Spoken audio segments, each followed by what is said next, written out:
I'm Brett Buell, Development Director of the Gainesville Opportunity Center.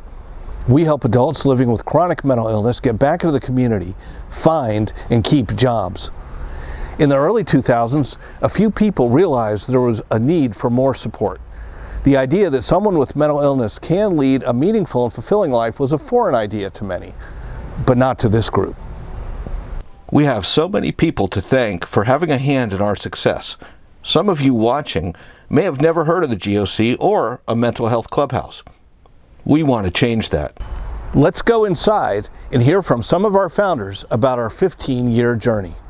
But it seems like somewhere around 2005, 2006, the conversations started to come up about needing some additional services for our clients. My life is kind of when I remember back to it, it's kind of just a real blur of not really knowing what was happening and thinking I didn't have a mental illness.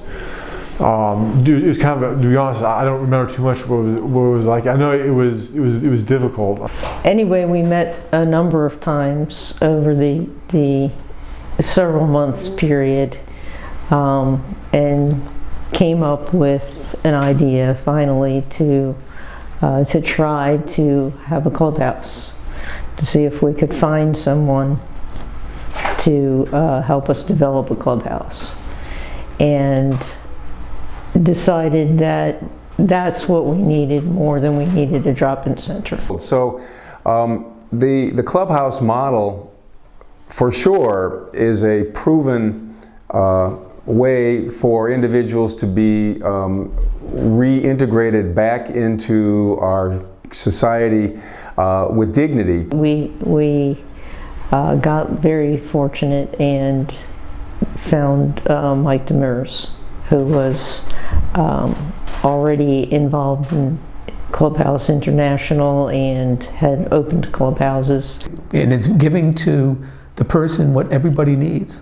A place to come, a place to return, halfway decent job to feel useful and wanted and needed in a society. Who doesn't want a job? Who doesn't want a relationship with somebody, to be able to find maybe love, a friend, a chance not to be alone, and to feel that I'm valued and useful for something?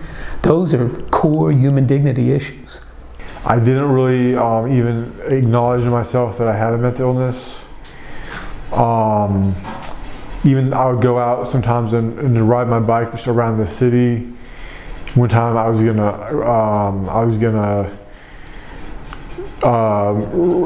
to try to ride my bike on the interstate to go to another city, and then a police officer stopped me, saying you're not allowed to ride your bike on the road, the interstate. So just I was doing stuff and I heard voices, and I thought that they were like spirits or angels or something, or because sometimes when I heard voices, they would sound real loving and then they turn real nasty right away. But even though I was hearing voices and all that stuff, I didn't even really acknowledge to myself that I had a mental illness. A while ago, there is an implicit bias against individuals with a major mental illness in our culture, and in fact in all cultures, that goes back thousands of years and is just sort of part of the fabric of our culture. Well, I think the most important part of it is giving people purpose, and to have a place that they feel at home and comfortable, yet they push themselves maybe just a tiny bit initially, but to do something that they haven't done before.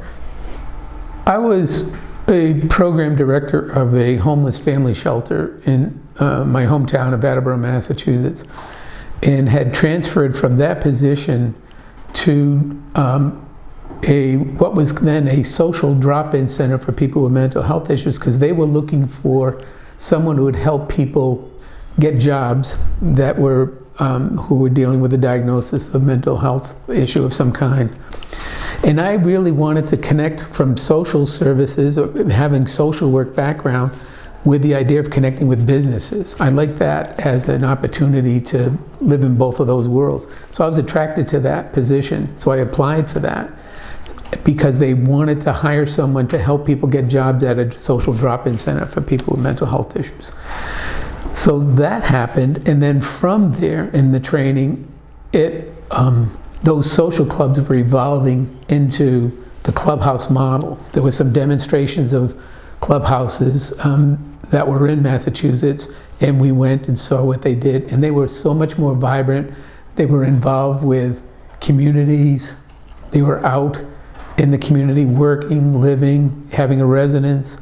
When I went to their club and saw them, they were active around the table, they were engaged, they were taking leadership positions. I couldn't find out who were the staff and who were the members. Everybody kind of looked like the same. And then I had an opportunity in my training with the state to spend 3 days at Fountain House, which is the original clubhouse model. Mike started having meetings initially at his house. Very few members came. They started getting, maybe 5 or 6 people, and then they met at the public library out on Tower Road for a period of time. In my mind, I had the association of people living with a mental illness as being weird, and the people there didn't seem really any different than anybody else. When the Demers set up their initial clubhouse without walls, it was only a kitchen table in their house, and a few members met around this kitchen table. So at the time we thought, this is pretty good success. We have active members, we have a board, we have an executive director, and individuals are kind of having a daily meeting and are kind of gaining dignity and are kind of feeling good about themselves.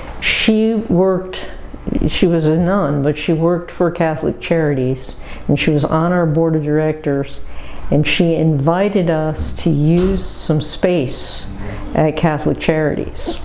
And she gave us the space for like a year without rent.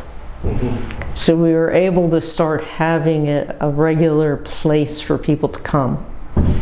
I don't believe it had any kind of kitchen or anything where we'd be able to really make meals, but they did figure out ways to make some food, sandwiches, and have lunches. And that's where the first clubhouse with walls was. But money doesn't grow on trees. Running a day-to-day program, executing sound administration, and raising funds are all separate tasks that require time and expertise. We needed staff, office space, and money to run the program. It almost ran out. At one point, the GOC almost closed.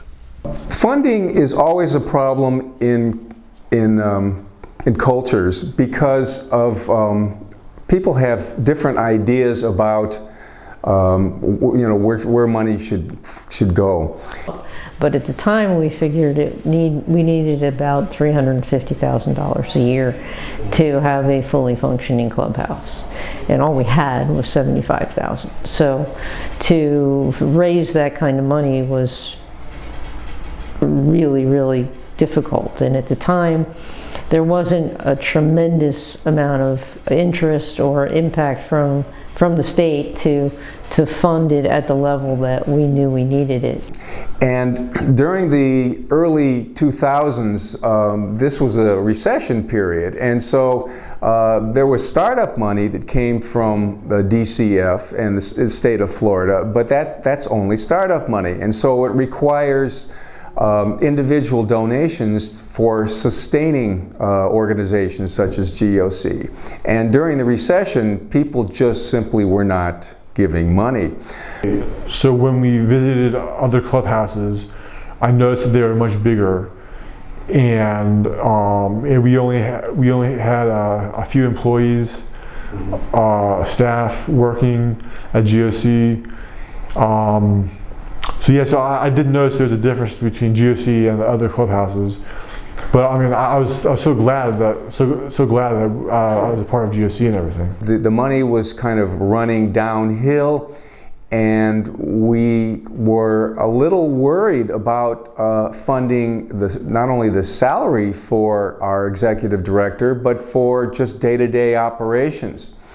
There was a period that we were in dire straits, and I distinctly remember a board meeting in which we discussed the matter of closing down GOC for lack of funds and for lack of community buy-in. Well, the idea of closing outright was never a thought that I had. What I had was I thought what we needed to do is look at alternative funding sources and to regroup and maybe do a clubhouse without walls for a while and then find our new base again. But there was a fear within the board that if we lost any momentum and we're going backwards, it wouldn't look good to the community, and it wouldn't, it would be an entropy. It would just kind of cause us to go backwards rather than forwards. It'd be too easy to kind of not be focused on it anymore. So the only way that I could see that working was if they had, after the cutbacks, we would have to lose a staff. We're going backwards. We're challenged with, now we have to pay rent. We don't have the funds for the second person.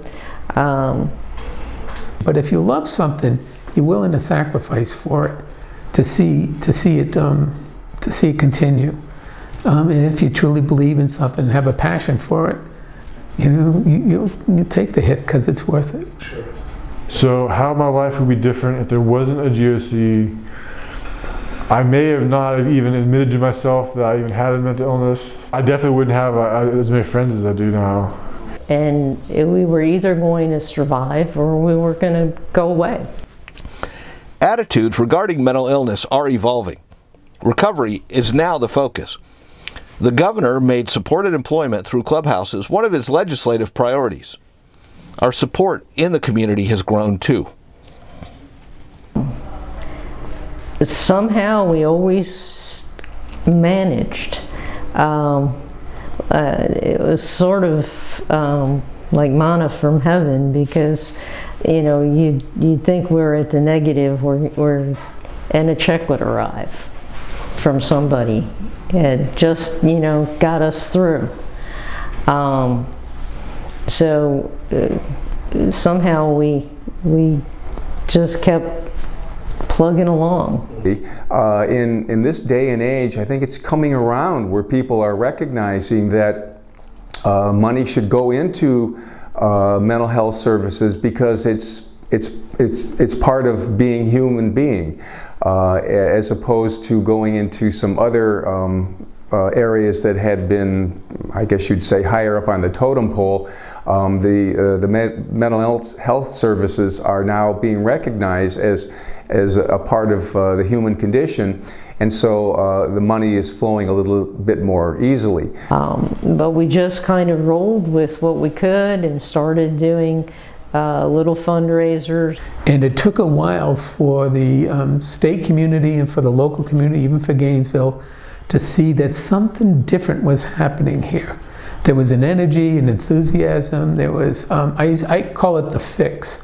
When you go into a clubhouse that's operating with the philosophy, there is an energy and enthusiasm and an understanding and love, hope, you can use those terms as well, that you kind of feed on to encourage you in dealing with other areas of mental health that aren't looking at that, if hospitalizations or clinical settings, because the philosophy is people to people. It was nice being around other people that had mental illnesses,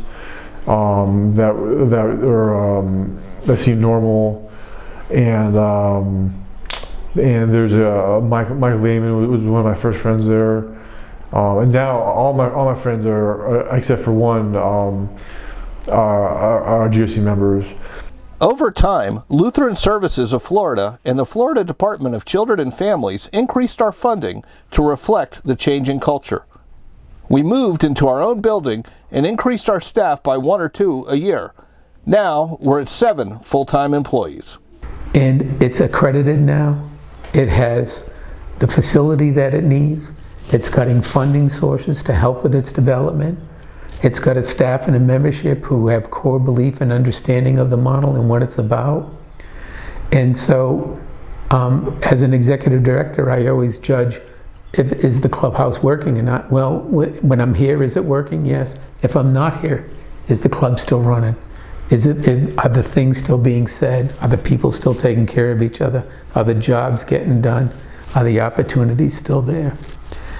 And you're set up totally for that. And over time, we've been able to develop to the point now where, I think we are a fully functioning clubhouse. We've got the staff, we've got the place, we've got the services. So I plan to keep coming to GOC because I feel a sense of connection with GOC. But I've worked with them for years, and to see them be here and be successful and to be part of this organization it warms my heart. At this point, going from the kitchen table with Mike Demers and a handful of members to a huge facility where I had to find a parking place now before I came into the building, it's an amazing transformation that I would have never thought came to this level, this magnitude, that could be this impactful on our community. Maybe I do have a mental illness. And maybe it'll be okay. Maybe it's not like so bad or anything. This is my original vision, what it is now. It does my heart really well to see that. Whether this day would come, it's 15 years later, but it's here, and it can only grow from here. And we made it. I think we've made it.